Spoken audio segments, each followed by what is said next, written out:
Okay बच्चों, चलिए next question देखते हैं। क्वेश्चन नंबर 21 पढ़ लेते हैं। क्वेश्चन क्या है? The sides EB and AC of triangle ABC are produced to points D and E respectively.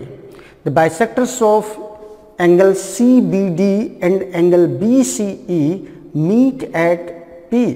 If angle A equals 72 degree, then the measure of angle P is। कह रहा है त्रिभुज ABC की भुजाओं AB तथा AC को क्रमशः D तथा E तक बढ़ाया गया है। कोण CBD तथा कोण BCE के समद्विभाजक P पर मिलते हैं।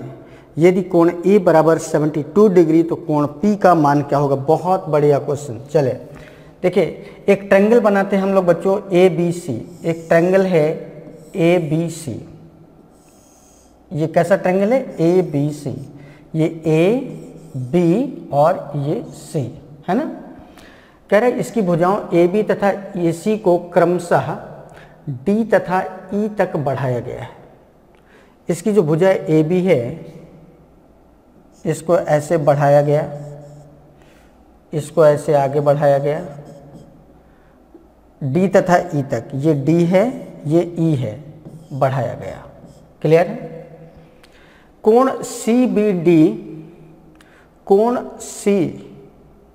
CBD, अब ये जो कोण है ये कोण, और कोण BCE मीन्स ये कोण, इनका समद्विभाजक।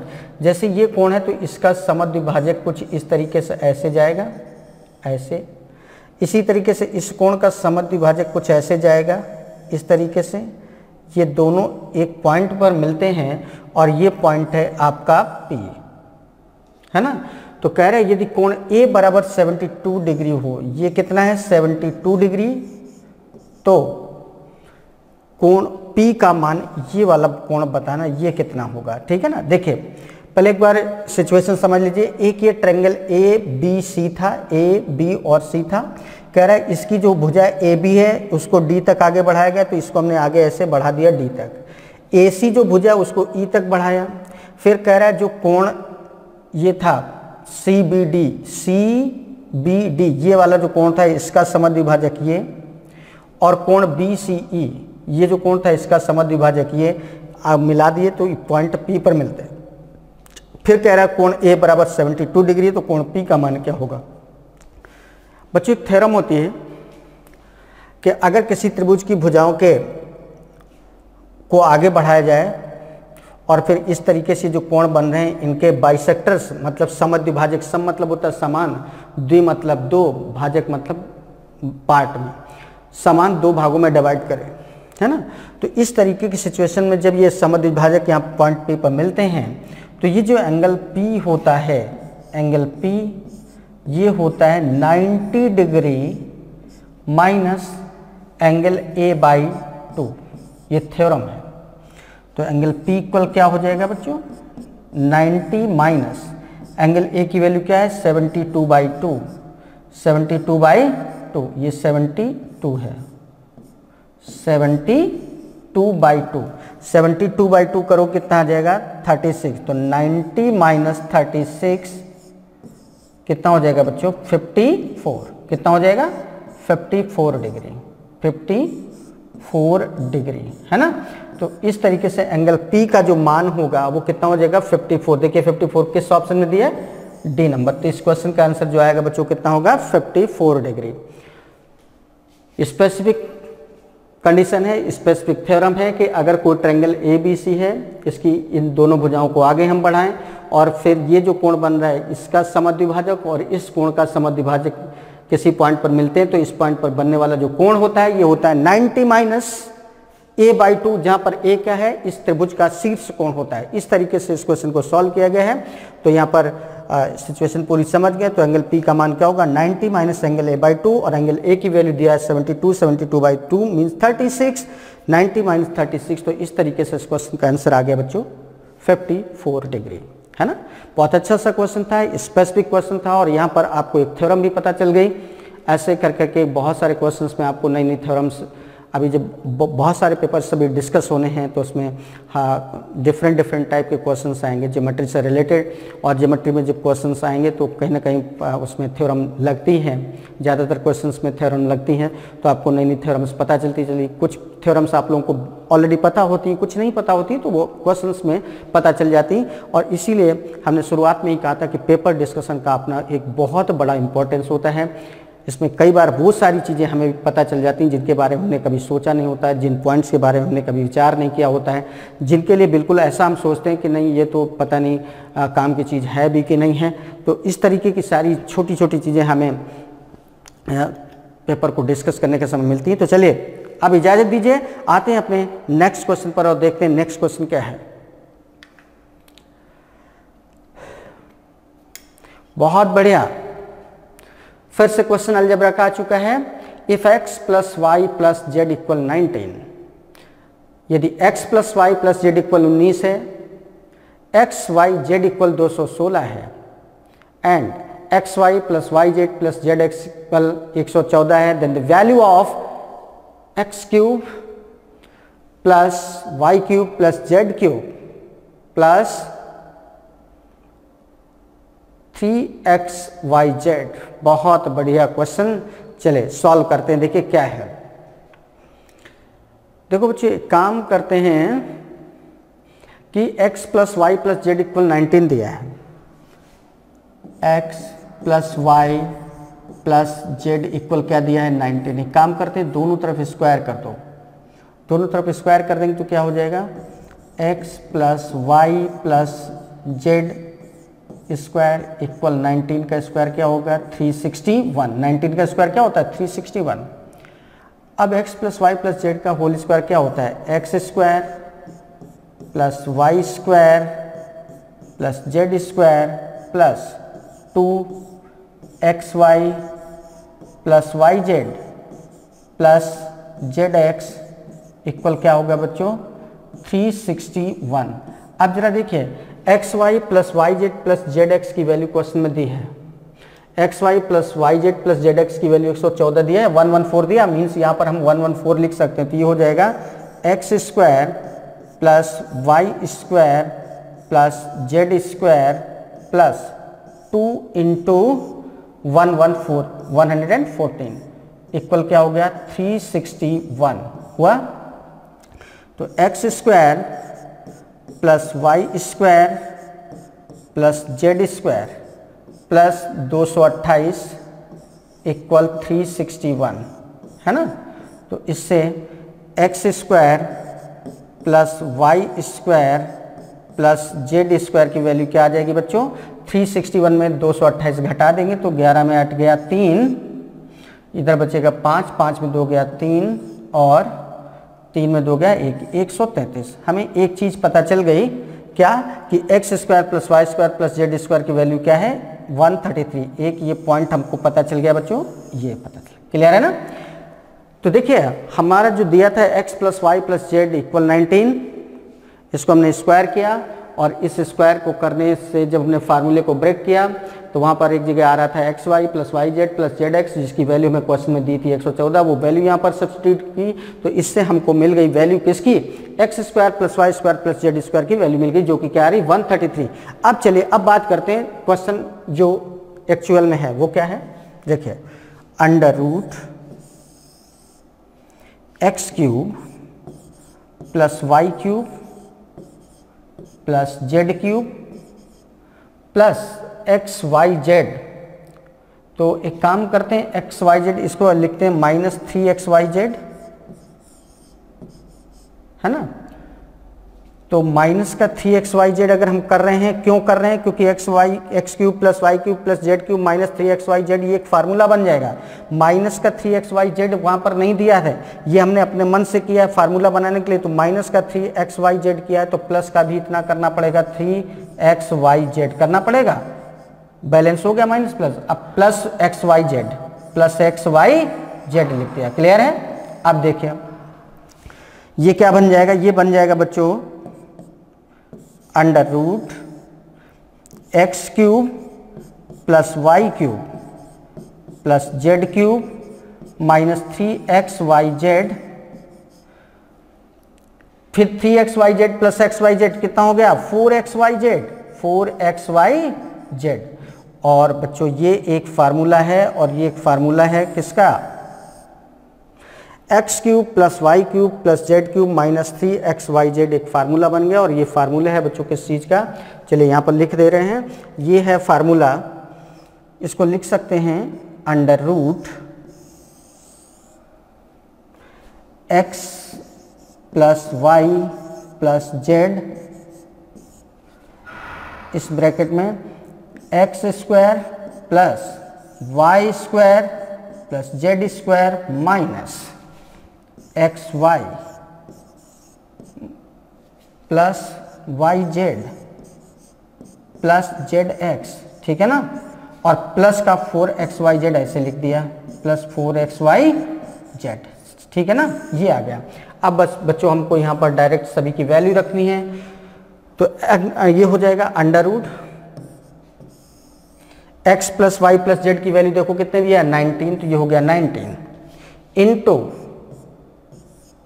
X square plus y square plus z square की वैल्यू क्या आ रही है 133 minus x y plus y z plus z x की वैल्यू क्या आ रही है 114 माइनस 114, क्लियर, प्लस 4xyz की वैल्यू क्या है 216, 4 इंटू 216 कितना हो गया अंडर रूट 19 इंटू 133 में 114 घटाएंगे तो कितना आ जाएगा 19 प्लस 4 इंटू 216, तो 2 चौको 800, 16 चौको 64, 864 आ जाएगा, है ना। तो 19 इंटू 19 बच्चों क्या होता है 361 प्लस 864 कितना हो गया अंडर रूट 4 1 5 6 6 12 8 3 11 1 12 1225, और 1225 का अंडर रूट क्या होता है बच्चों 35।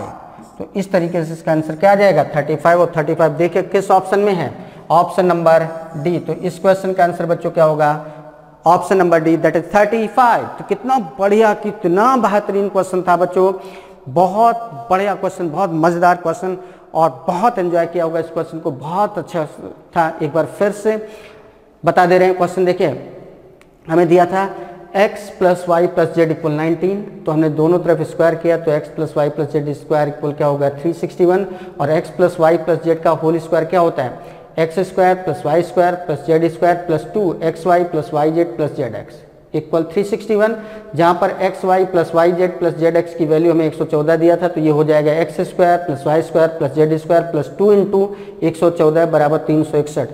तो इससे x square plus y square plus z square equal plus 228 equal 361, तो x square plus y square plus z square की वैल्यू 133 आ जाएगी। अब बच्चों हमें एक्चुअल में पता तो करना था इसकी value, means x cube under root x cube plus y cube plus z cube plus x y z. तो हमें एक फार्मूला बनाना था, पहले तो x cube plus y cube plus z cube minus 3xyz ये फार्मूला होता है। तो माइनस का 3xyz नहीं था, तो हमने माइनस का 3xyz यहाँ पर कर लिया, और माइनस का 3xyz किया, तो इसको बैलेंस करने के लिए हमने प्लस का 3xyz कर दिया, प्लस xyz पहले से लिखा था।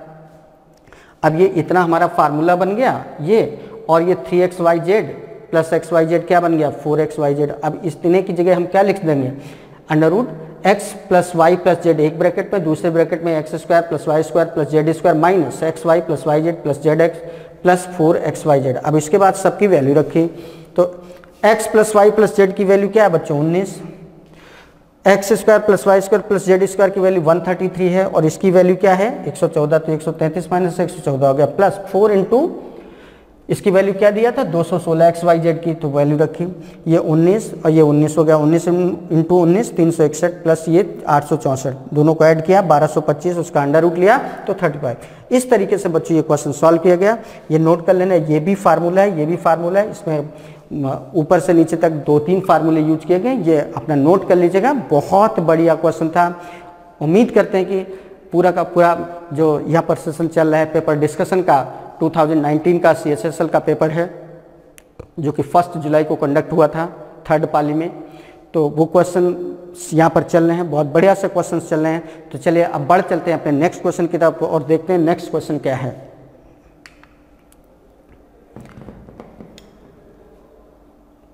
ट्रिग्नोमेट्री, फिर से ट्रिग्नोमेट्री का क्वेश्चन आ चुका है। देखते हैं क्वेश्चन क्या है। The value of tan 13, tan 37, tan 45 degree, tan 53 degree, tan 77 degree upon 2 cosec square 60 degree and in bracket cos square 60 degree minus 3 cos 60 degree plus 2। बहुत बढ़िया क्वेश्चन, चलिए सॉल्व करते हैं। चलिए बच्चों, इस क्वेश्चन को सॉल्व करने के पहले एक चीज़ आपको बता दें, आपने ट्रिग्नोमेट्री में बहुत बेसिक ये रूल है पढ़ा होगा, कॉम्प्लीमेंट्री एंगल्स क्या होते हैं। जिन एंगल्स का सम 90 डिग्री होता है उनको एक दूसरे का कॉम्प्लीमेंट्री बोलते हैं। जैसे एक एंगल 30 डिग्री है तो इसका कॉम्प्लीमेंट्री क्या बनेगा 60, एक 50 है तो इसका कॉम्प्लीमेंट्री क्या बनता है 40, क्योंकि 50 और 40 90 होते हैं। एक अगर 10 डिग्री है तो इसका कॉम्प्लीमेंट्री क्या बनता है 80, क्योंकि 10 और 80 का सम क्या होता है 90। इसी तरीके से एक दूसरा पॉइंट है, साइन का कॉम्प्लीमेंट्री कॉस में जाता है, मतलब साइन थीटा इक्वल होता है कॉस 90 माइनस थीटा, या कॉस थीटा इक्वल होता है साइन 90 माइनस थीटा। इसी तरीके से tan का कॉम्प्लीमेंट होता है कॉट, मतलब tan theta equal cot 90 minus theta, या cot theta equal tan 90 minus theta. इसी तरीके से सेक का कॉसेक होता है, तो उस रूल का यहाँ पर यूज करेंगे। तो चलिए, जैसे कि ये लिखा है tan 13 degree, tan 13 degree, tan 37 degree, tan 37 degree, tan 45 degree, tan 45 degree, tan 53 degree. तो इसको हम लिख सकते हैं, देखो tan 53 डिग्री है ना, तो इसको लिख सकते हैं tan 90 माइनस 37, 90 में 37 माइनस करोगे तो 53 आ जाएगा, इंटू tan 77 है तो इसको लिख सकते हैं tan 90 माइनस 13, 90 माइनस 13, 77 को यही तो लिखोगे 90 minus 13 degree upon 2 cosec square 60 degree और ब्रैकेट में है cos square 60 degree minus 3 cos 60, 3 cos 60 plus 2। चलिए देखो बच्चों, ये लिख गया tan 13 degree, tan 37 degree, tan 37 degree, tan 45 की वैल्यू हमें पता होती है, tan 45 की वैल्यू क्या होती है बच्चों 1, तो 1 लिख दिया है, into tan 90 minus theta, tan 90 minus theta भी बताया क्या होता है cot थीटा, मतलब ये बन गया आपका cot 37, tan 90 minus theta cot theta, तो ये क्या बन गया cot 13 डिग्री बना, upon 2 cosec square 60, cosec square 60 bracket में cos square 60 minus 3 cos 60 plus 2, है ना। चलिए बच्चों, ये लिखा है tan 13 डिग्री, ये cot 13, tan और cot एक दूसरे के उल्टे होते हैं, जब उल्टे होते हैं तो एक दूसरे से क्या हो जाएंगे कैंसिल हो जाएंगे, तो इससे ये क्या हो जाएगा कैंसिल हो जाएगा, मल्टीप्लाई में tan 37 ये cot, tan 13 से ये कैंसिल हो गया और tan 37 से ये, tan 37 से cot 37 और tan 13 से cot 13 ये कैंसिल हो गया, तो ऊपर क्या बचा 1 अपॉन 2। अब cosec स्क्वायर 60 है, cosec साइन का उल्टा है, साइन 60 की वैल्यू क्या होती है √3/2, तो cosec 60 की वैल्यू क्या हो जाएगी 2 अपॉन √3 उसका स्क्वायर, 2 अपॉन √3 का स्क्वायर हो गया, इंटू cos 60 की वैल्यू क्या होती है, cos 60 की वैल्यू होती है 1/2, उसका स्क्वायर करेंगे तो 1/4 आ जाएगा, माइनस 3 cos 60 की वैल्यू 1/2 प्लस 2, ये आ गया, तो ये हो जाएगा 1 अपॉन 2 इंटू कितना हो जाएगा बच्चों 2 का स्क्वायर 4, 4 अपॉन 3 इंटू ये हो जाएगा 1/4 माइनस 3/2 प्लस 2। अब इसको सॉल्व करेंगे तो कितना हो जाएगा 1 अपॉन 8/3, 2 4 जा 8, 8 अपॉन 3 इंटू इसको जरा सॉल्व करेंगे तो एलसीएम बच्चों के कितना आ जाएगा 4, है ना। तो ये 4 1 माइनस 2 2 जा 4 3 2 जा 6 प्लस यहाँ पान में 1 है 1 4 जा 4 2 4 जा 8, ये आ गया, आया। तो ये फाइनली कितना हो जाएगा 1/8/3 इंटू 8 8 1 9 9 माइनस 6 3/4 3/4। अब इस 3 से ये 3 कैंसिल 4 2 जा 8 मतलब कितना आ गया 1/2, है ना। और 1/2 देखिए ऑप्शन नंबर डी में दिया है, तो इस क्वेश्चन का आंसर क्या आ जाएगा ऑप्शन नंबर डी था ना। ये भी जो ट्रिग्नोमेट्री का क्वेश्चन था बहुत बढ़िया सा क्वेश्चन था, जो बहुत जबरदस्त क्वेश्चन था। फिर से एक बार बता दे रहे हैं क्या करना था। 10 13 10 10 37 10 45 10 लिखा था 53, तो 53 को हमने लिख दिया 90 माइनस 37। 53 डिग्री को क्या लिख सकते हैं 90 माइनस 37। 90 माइनस 37 करोगे तो 53 आता है कि नहीं। इसी तरीके से 10 77 तो इसको लिख दिया 90 माइनस 13। अब 10 13 ये 10 37 हो गया, 10 45 की वैल्यू 1 हो गई, और ये 10 90 माइनस थीटा क्या बन गया cot थीटा मतलब cot 37। 10 90 माइनस 13 मतलब 10 90 माइनस थीटा cot 13 हो गया, अपॉन नीचे जो लिखा था वो लिखा रहा। 10 13 और cot 13 एक दूसरे 10 और cot एक दूसरे के उल्टे होते हैं, तो 10 13 cot 13 एक दूसरे से कैंसिल आउट हो गए।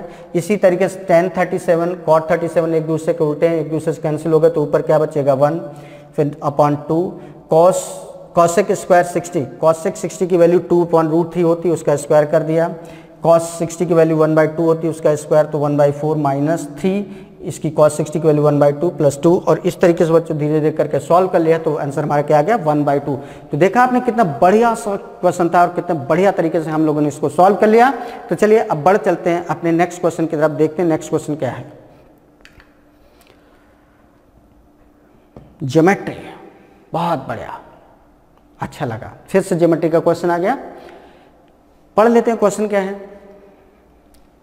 In triangle ABC D is a point on side AB such that BD equal 2 cm and DA equal 3 cm. E is a point on BC such that D parallel to AC and AC equal 4 cm. Then area of triangle BDE and area of trapezium ACED is। कह रहा है त्रिभुज ABC बिंदु D भुजा AB पर इस प्रकार है कि BD बराबर 2 सेंटीमीटर तथा DA बराबर 3 सेंटीमीटर। बिंदु E भुजा BC पर इस प्रकार है कि DE पैरेलल टू AC तथा AC इक्वल 4 सेंटीमीटर। तो अनुपात बताना है त्रिभुज BD का क्षेत्रफल और समलंब चतुर्भुज ACD का क्षेत्रफल, इसका अनुपात बताना है। तो एक काम करते हैं, चलिए पहले बनाते हैं एक ट्रायंगल। एक ट्रायंगल है ABC बच्चों, एक ये ट्रायंगल है ABC, ऐसे कोई भी ट्रायंगल बना लिया ABC।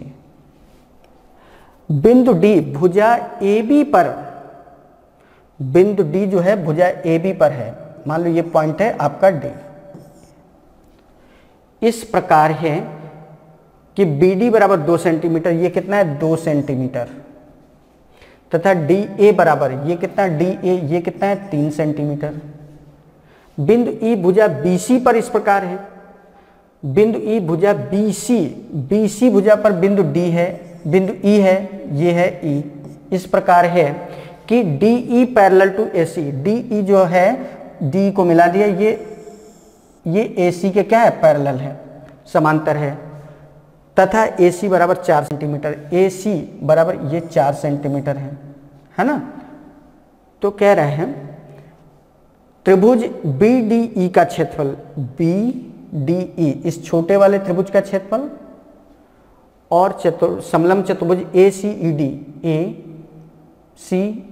इस चतुर्भुज का क्षेत्रफल का अनुपात बताना है। चलिए एक काम करते, देखिए आप ऐसे देखो, एक ये बड़ा वाला ट्रायंगल बन रहा है, एक ये छोटा ट्रायंगल बन रहा है। अगर इन ट्रायंगल के हम एरिया की बात करें तो कौन सा ट्रायंगल ले लेते हैं, पहले ले लेते हैं BDE, ये वाला ट्रायंगल ले लेते हैं। एरिया ऑफ ट्रायंगल BD ये वाला ट्रायंगल ले लिया, और इसी तरीके से बात कर लेते हैं area of triangle ABC। A B C, मतलब छोटे वाले ट्रायंगल और बड़े वाले ट्रायंगल का एरिया का जो अनुपात होगा। तो अगर ये 2k है, 2x है, कुछ भी ऐसे मान लो 2k है, तो ये 2k का स्क्वायर हो जाएगा। और भाई छोटे वाले ट्रायंगल में ये साइड ले रहे हैं तो बड़े वाले ट्रायंगल में ये साइड, तो पूरी साइड ये 2 है, ये 3 है, तो कितना हो जाएगा, ये 5 हो जाएगा। तो अगर छोटे वाले ट्रायंगल में हम 2 ले रहे हैं तो बड़े वाले ट्रायंगल के लिए, ट्रायंगल एबीसी के लिए हमें क्या लेना पड़ेगा, 2 3 5, 5k का स्क्वायर। क्लियर है, कितना हो गया 2k का स्क्वायर मतलब 4k square upon 25k square. Clear, इससे ये कैंसिल, मतलब छोटे वाले ट्रायंगल और बड़े वाले ट्रायंगल का एरिया का जो अनुपात आया वो 4 और 25 आ गया। मतलब इसका एरिया अगर 4 यूनिट है तो पूरे ट्रायंगल का एरिया 25 यूनिट है। तो देन एरिया ऑफ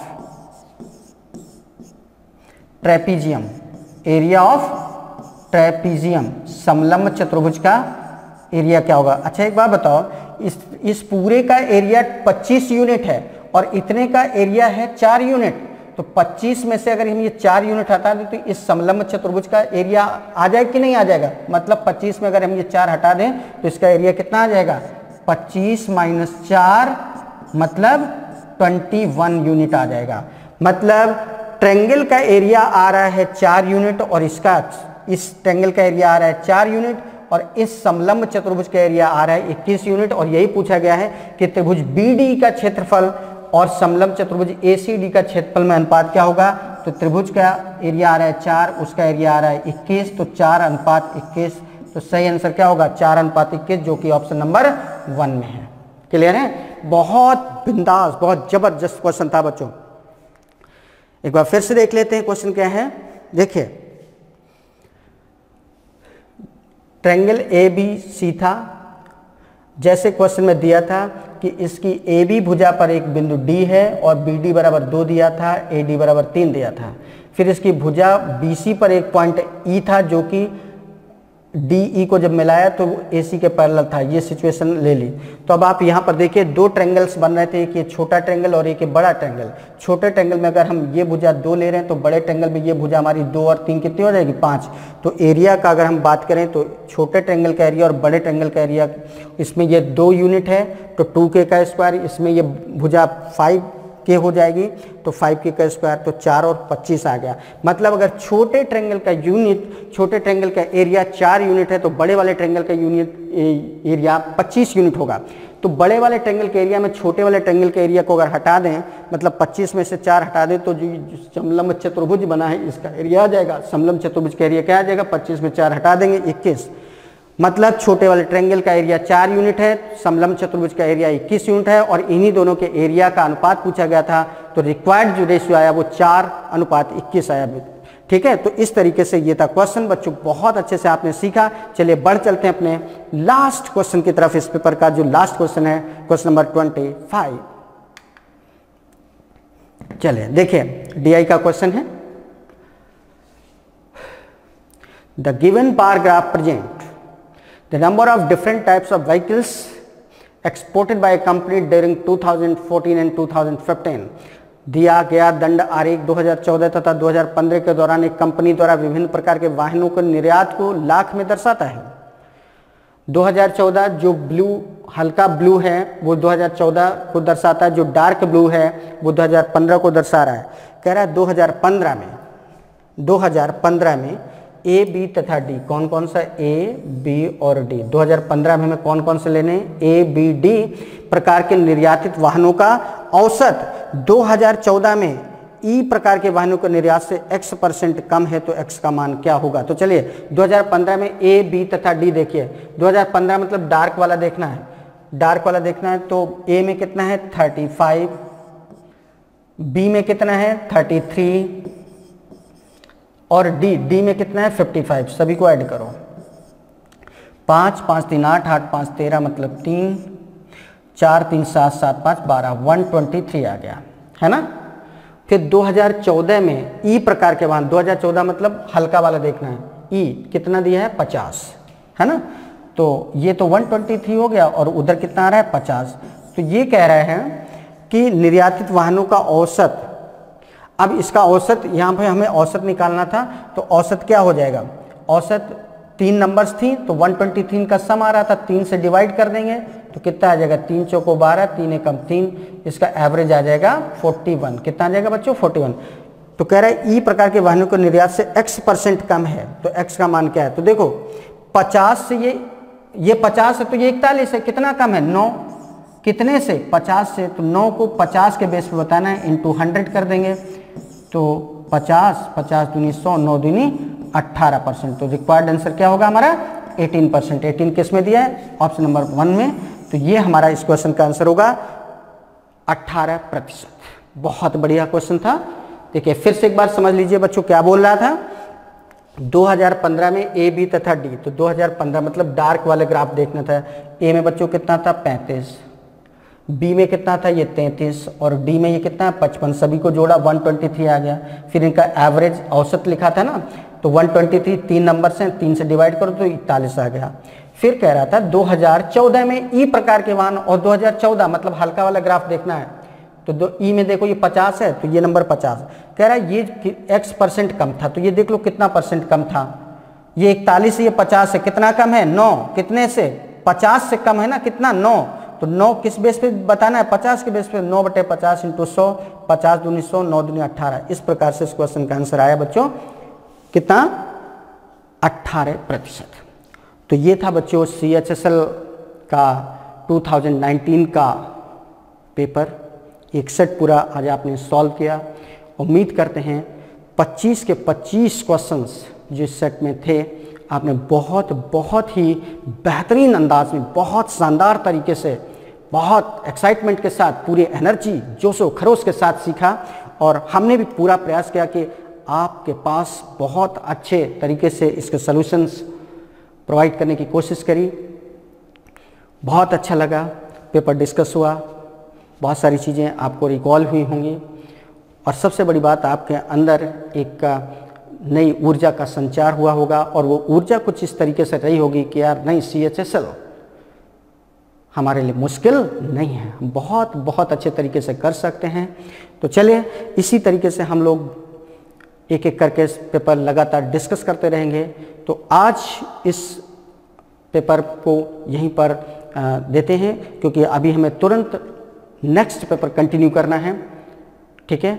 वो अगली पाली का होगा, 2019 का ही हुआ, ईयर सेम होगा, बट पाली चेंज हो गई होगी, डेट चेंज हो गई। अगर ये 1 जुलाई का था तो नेक्स्ट पेपर हो सकता है 2 जुलाई का हो। जो भी है वो हम जरूर बता देंगे, बट एक चीज़ अंततः जरूर बोलेंगे कि जितनी एनर्जी हम पेपर डिस्कशन में लगा रहे हैं, इतनी एनर्जी आपको भी उसको समझने में लगानी है। बार बार कहते हैं कि SSC एक ऐसा वो है जहाँ पर चीज़ें कई बार रिपीट होकर आती हैं, बस ज़्यादा से ज़्यादा क्या होता है, डेटा चेंज हो जाता है क्वेश्चंस में, नहीं तो अधिकांश का मतलब 30 to 40% क्वेश्चन रिपीट होकर आते हैं। इसलिए paper discussion very much essential for you for crack your examination. तो बस इसी तरीके से जुड़े रहिए अपने सुनील सर के साथ सरदाना ट्यूटोरियल के माध्यम से, और अपने करियर को लगातार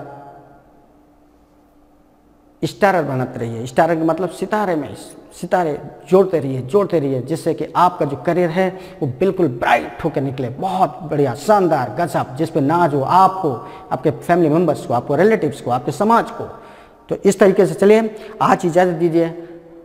इस पेपर के बाद अगले पेपर को सॉल्व करने की इजाज़त हम आपसे मांग रहे हैं। तो अगले पेपर को भी इसी एनर्जी के साथ हम लोग डिस्कस करेंगे और चीज़ों को सीखेंगे।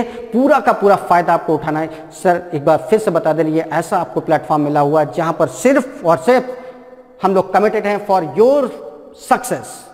We always committed for your success, for your selection, for your career. All the best.